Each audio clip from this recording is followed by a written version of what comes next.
En el nombre del Padre, y del Hijo, y del Espíritu Santo. Amén. 10 de octubre del 2024. Mis queridos hermanos, estamos viviendo las fases decisivas de un drama, de una lucha apocalíptica, de reino contra reino. No me refiero a las guerras y rumores de guerras que llegan del mundo, ni a las profundas grietas que vemos en la casa de Dios. El juicio de Dios empieza por su propia casa, dice San Pedro. La separación del trigo de la cizaña, la separación de la luz de las tinieblas. Y ese juicio empieza dentro de nosotros. Somos espectadores, actores y objeto de disputa. Es la hora de la más importante decisión. El Señor ha dicho: nadie puede servir a dos dueños, a Dios y al propio yo. ¿Será el amor de Dios llevado hasta el desprecio de sí, o el amor de sí llevado hasta el desprecio de Dios, como dijo el Papa Juan Pablo II? ¿Será la voluntad de Dios la que vence si queremos, o será la nuestra la que pierde cuando queremos vencer nosotros excluyendo la voluntad divina? Si hacemos que venza la voluntad de Dios, también con Él vencemos. Si prevale la nuestra, con Él también nosotros perdemos. Padre, si es posible, pase de mí este cáliz, pero no se haga mi voluntad sino la tuya. Jesús crucificado expresa en sí esta oposición. Dos palos cruzados, contrapuestos, dos troncos de aquellos dos árboles reales y a la vez simbólicos del paraíso, el árbol de la vida y el árbol del conocimiento del bien y del mal, del cual no se debía comer. Figura de la voluntad de Dios el primero, el palo vertical, que une cielo y tierra. Figura de la voluntad humana el segundo, el palo horizontal, que cuando se pone atravesado y se opone diciendo no quiero, forma la cruz, el dolor recíproco, la muerte. ¡Qué tremendo misterio! Dios ha querido crear al hombre sólo por amor, para que fuera su hijo, su interlocutor, su heredero, para hacer de él un pequeño Dios creado, otro sí mismo. Este misterio de amor, dice San Pablo, es el misterio de su voluntad. Frente a este misterio de piedad, dice también San Pablo, se yergue otro contrario, el misterio de la impiedad. Sí, desde ahora el misterio de la impiedad está actuando. El misterio de un proyecto que se opone, un proyecto contrario, falso, malvado. Como lo llama el Apocalipsis, un misterio, Babilonia la Grande. ¿De qué parte estamos? Estamos viviendo la hora de la pasión del cuerpo místico de Cristo. La cruz de la pasión de Cristo está formada por todas las cruces y las pruebas dolorosas de aquellos que quieren ser fieles a la voluntad de Dios. Cualquier cosa que suframos, démonos cuenta de que es apenas un fragmento de su cruz, que por amor desea compartirnos y que acojamos en vista del bien y del fruto que contiene. El Señor, cuando se encarnó, no se contentó con tener sólo su santa humanidad, el alma y el cuerpo que le dio su madre. Quiso además otro cuerpo, un cuerpo misterioso, místico, formado por todos nosotros, su Iglesia. De esa Iglesia Él es el esposo, de ese cuerpo Él es la cabeza. San Pablo nos ha dicho que, habiendo un solo Dios Padre de todos y un solo Señor, una sola debe ser por tanto la fe y una sola la esperanza. Ese cuerpo místico, como tiene una sola cabeza, Jesucristo, así debe tener un solo corazón y una única vida divina, un mismo amor. Donde está la verdad no caben las opiniones, sólo queda tomar o dejar. el mismo Espíritu Santo que ha creado la santísima humanidad de Jesucristo, que lo ha llenado de sí y lo ha conducido en todo momento, da la vida a su cuerpo místico. Él es el alma de la Iglesia. Sin embargo, este cuerpo místico de Cristo, su Iglesia, que es una y santa porque le pertenece, porque tiene su vida, la vemos ahora herida y llena de divisiones, de escándalos que la hacen pedazos, de miserias y debilidades, que la hacen por momentos casi irreconocible, como él mismo en su pasión. ¿Cómo podemos no sufrir por la Iglesia? Y a veces por parte de la Iglesia. Es la hora de su pasión, la nuestra. ¿Cómo vamos a escandalizarnos? ¿Seremos así de hipócritas? ¿Cómo podemos unirnos a los gritos de sus enemigos, gritando «Crucifícala»? Como hace 2000 años en el Calvario, ¿de qué parte estamos? En sus escritos, Luisa Picarreta dice: esta vez lo veía en el momento en que estaba atado a la columna. Jesús, desatándose, se ha echado en mis brazos para que yo lo compadeciera. Me lo he estrechado a mí y he empezado a ponerle en orden los cabellos empapados de sangre y a enjugarle los ojos y la cara, y a la vez lo he besado y he hecho varios actos de reparación. Cuando he llegado a las manos y le he quitado la cadena, con mi mayor asombro he visto que la cabeza era de nuestro Señor, pero los miembros eran de tantas otras personas, especialmente religiosas. Oh, cuántos miembros infectados, que daban más tinieblas que luz. Del lado izquierdo estaban los que más hacían sufrir a Jesús.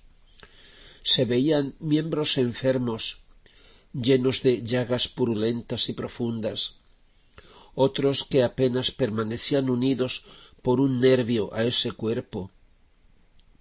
Oh, cuánto sufría y vacilaba esa cabeza divina sobre esos miembros. En el lado derecho se veían los que eran más buenos, o sea, los miembros sanos, resplandecientes, cubiertos de flores y de rocío celestial, perfumados de fragancias, y entre esos miembros se notaba alguno que tenía un perfume misterioso. Esa cabeza divina mucho sufría sobre esos miembros. Es cierto que había miembros resplandecientes que casi se parecían a la luz de esa cabeza, que la recreaban y le daban grandísima gloria, pero eran mucho más numerosos los miembros infectados. Jesús, abriendo su dulcísima boca, me ha dicho: hija mía, cuántos dolores me dan estos miembros. Este cuerpo que ves es el cuerpo místico de mi Iglesia, del que me glorío ser la cabeza. Pero qué tormento cruel dan esos miembros en este cuerpo. Parece que se inciten entre sí a quien pueda darme más tormento. Por eso su pasión aún no ha terminado. Por eso la ha perpetuado en cada santa misa, en la Eucaristía. En la Sagrada Hostia no es un recuerdo, sino realidad presente. Ha querido que su vida terrena continúe no sólo en su vida eucarística, sino viviendo en los miembros de su cuerpo místico su misma vida, misteriosa sí, y a la vez verdadera, real. Y como lo reconocemos en la Eucaristía y adoramos su santísima humanidad, lo reconocemos y lo amamos en su cuerpo místico, que es la Iglesia, y le pedimos que la resucite en el triunfo de la manifestación de su reino. En este momento, más que nunca, San Pablo nos exhorta con estas palabras de su carta a los Efesios: Hermanos, tomad fuerza del Señor y del vigor de su potencia, revestíos de la armadura de Dios, para poder resistir a las insidias del diablo. Nuestra lucha no es contra criaturas de carne y sangre, sino contra los principados y potestades, contra los dominadores de este mundo de tinieblas, contra los espíritus del mal que habitan en las regiones celestes. Tomad por tanto la armadura de Dios, para que podáis resistir en el día malvado, y quedar en pie tras haber superado todas las pruebas. Por tanto, estad firmes, ceñidos con la verdad, revestidos con la coraza de la justicia, y teniendo como calzado en los pies el celo por propagar el evangelio de la paz. Tened siempre en la mano el escudo de la fe, con el que podéis apagar los dardos encendidos del maligno. Tomad también el casco de la salvación y la espada del Espíritu, o sea, la palabra de Dios. Orad además sin cesar con toda clase de oraciones y de súplicas en el Espíritu, vigilando para eso con perseverancia y pidiendo por todos los santos y también por mí, para que cuando abra la boca se me dé una palabra franca para dar a conocer el misterio del Evangelio, del cual soy embajador en cadenas, y pueda anunciarlo con franqueza como es mi deber. Estamos en el mes del Rosario, el arma, como el Padre Pío lo llamaba. Es el Santo Rosario, el arma más útil en la guerra de espíritus que ahora más que nunca debemos combatir. Una guerra que no se combate a golpes de razonamientos, porque no es sólo lucha de inteligencias, sino con las armas del Espíritu, revistiéndonos de Jesús. Esta arma es la armadura de Dios que Dios nos ofrece, es la armadura del Rey, la suya. Es su vida, momento por momento, un misterio tras otro, gota a gota, que nos ofrece para cubrir con su vida la nuestra, y que sea nuestra cada vez más. Esta arma es defensa y nos envuelve en la paz, aunque a nuestro alrededor arrecien las pruebas, los disgustos y las agresiones. Esta arma es sostén y fuerza, porque es entrenamiento a la constancia, al amor, y nos nutre de Cristo. Alimenta nuestra mente, la memoria, el corazón, con los episodios más significativos de su vida, de su pasión y muerte y de su resurrección y gloria.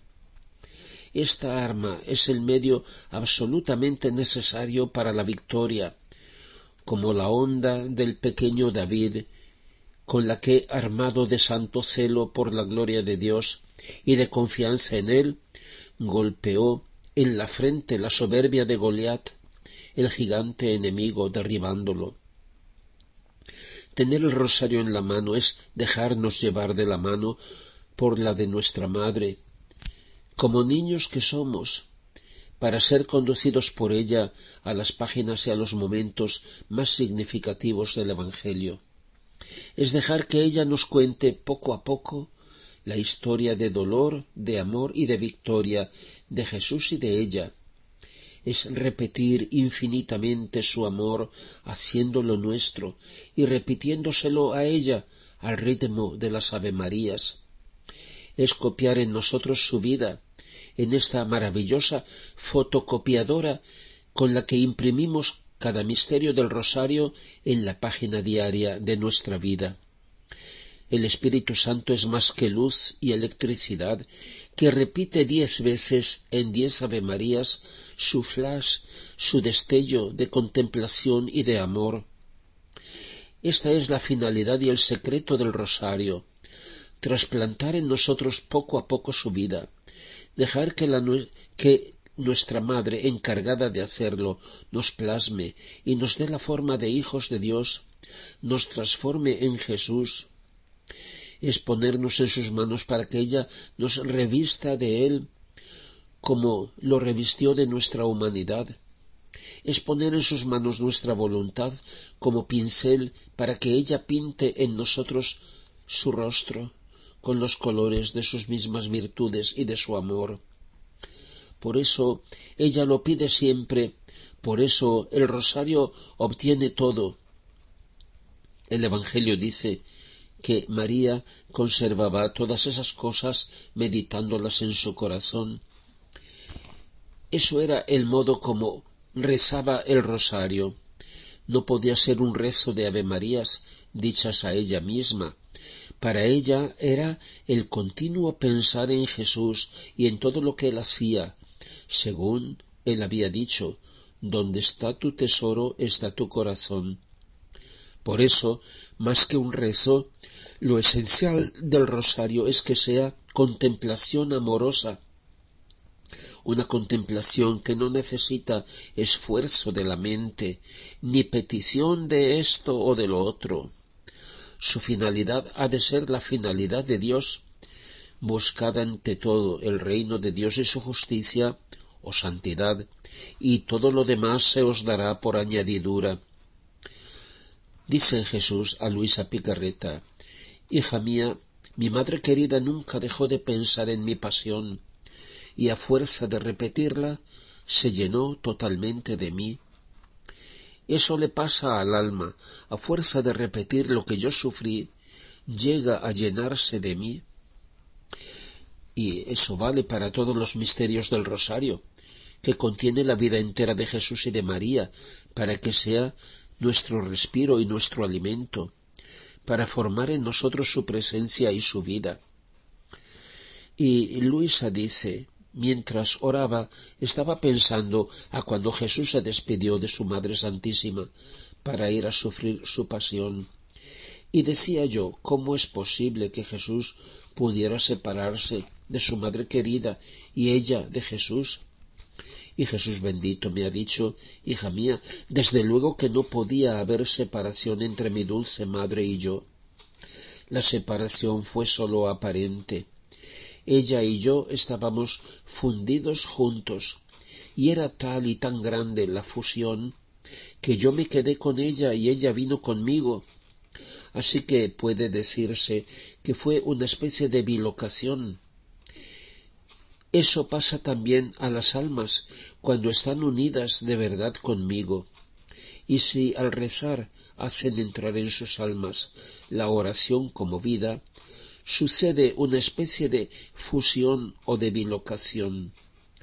Yo donde quiera que me encuentro las llevo conmigo y yo me quedo con ellas. Gloria al Padre, y al Hijo, y al Espíritu Santo, como era en el principio, ahora y siempre, y por los siglos de los siglos. Amén.